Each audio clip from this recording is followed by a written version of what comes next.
Welcome back, folks. Today I want to share some more rumors and news, particularly about Sony, because there are some announcements coming pretty soon. And in general, the second half of the year will be more exciting than the first half of the year when it comes to all the manufacturers, because also Panasonic, Canon, Nikon, Fujifilm, OM Digital will have camera announcements and lens announcements the second half of the year. The first half of the year was unusually boring, except of the Sony A7R6 announcement. And Sony keeps pushing, so that's the first good news for Sony followers, because there are 2 more cameras coming soon, probably also some lenses. And today I want to recap what I'm working on and also share some news. For example, Sony did announce the development of a new Cine 65mm Rialto module for the Venice 2 system. So a medium format sensor has been developed specifically for this camera. I hope that one day Sony will also make a medium format hybrid mirrorless camera, so not cine focused, but also for photography. Probably not going to happen, but that sensor is definitely promising. Anyway, before we start to talk about all the rumors and news I got in the past weeks, a quick reminder to first of all like this video to help me in the YouTube algorithm, subscribe to the channel, hit the notification button to not miss out the upcoming rumors. As you know, Sony and Panasonic have registered cameras in Asia, in China specifically. We are getting 2 Sony cameras within the next 2-3 months and at least 1 Panasonic camera, so that's a fact. And today I want to share some more details about this. Let's kick off with the 2 Sony cameras. We know that one camera is a FX model. I do believe this is finally the FX3 II, and the second camera is an entry to mid-level model. And the only additional news that comes out from the registration that I didn't report here on this channel is that it uses the usual FZ100 battery that we see on many Sony Alpha full frame and aps-c cameras. We don't see the battery on the RX100 series or entry-level ZV series. So this might point out to a possible, for example, Sony A6100 announcement, or Sony is going bigger with the body of the RX108 and then to fit the battery so that we have a longer battery life.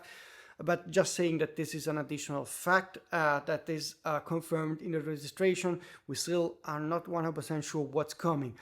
Those are the 2 cameras that Sony is going to announce till late August. From what I heard, and I still need confirmation, is that we are probably getting the first camera in early July. So probably the entry to mid-level camera is coming early July, and many other sources told me the FX3 II is coming definitely before September, so probably announcement in August, late August. That's just my speculation. I'm still working on this. If, by the way, you have some info about the next Sony announcement, but also other camera announcement from Canon, Nikon, and so forth, you can contact me using this email address, and contact form would be very helpful. But definitely we are getting 2 cameras, definitely till late summer, so that's the good news. Sony FX3 II and an entry-level camera A6100 or RX100 successor, that's my guess. But I also have gotten info that there's one more camera announcement in late October, November from Sony, so there is still probably an alpha model coming. So a total out of at least 3 cameras will still be announced by Sony. When it comes to lenses, we know the 16-28 2.0 GM is coming. I got this from a reliable source back in December, so we are 6 months past this and still we haven't got this lens, but I hope that finally this lens will be announced, maybe even before summer, so June, July, that would be nice, but I still haven't got any confirmation about this. Panasonic also registered a camera. We don't know what camera it is. I'm just guessing this is a Cine mount focus camera. I don't know if it's S1H2 or some other compact model that will compete against, for example, the Nikon ZR. Not sure about that. What I know is the second half of the year, Panasonic will have other camera announcements, including some Micro Four Thirds camera announcement, at least one. So there will be an exciting time for Panasonic shooters as well. Canon and Nikon finally are going to announce proper cameras, so hybrid cameras. Also in the second half of the year, definitely there will be a lot of stuff, including Fujifilm, pretty exciting stuff. They were quite silent the first half of the year, which is unusual for Fuji. They usually make an announcement every month. At least last year there were so many cameras and lenses that it was quite busy. This time not really. Okay, so that's the short wrap up, and I'm working those rumors. I'm getting also some information from news sources, anonymous tipster, you know, it's always unreliable stuff.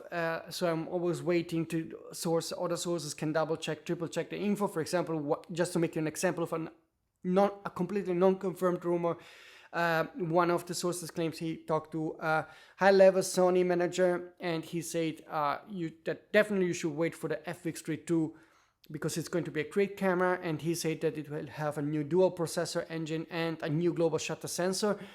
When he says new global shutter sensor, I don't know if it's completely new or the same Sony A9 III 24 megapixel global shutter sensor. I would be happy if the FX32 has a global shutter sensor, because I think the global shutter sensor makes a ton of sense for cine use.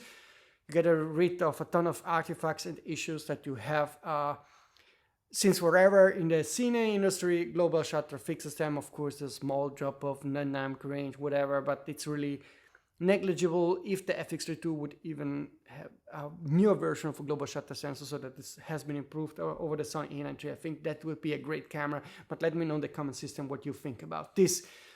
So a bit of patience, and then I will share some more info from reliable sources about all of the upcoming stuff. Now switch over to some news, because yesterday Sony did announce the development of the Rialto 65 module for the Venice 2 system.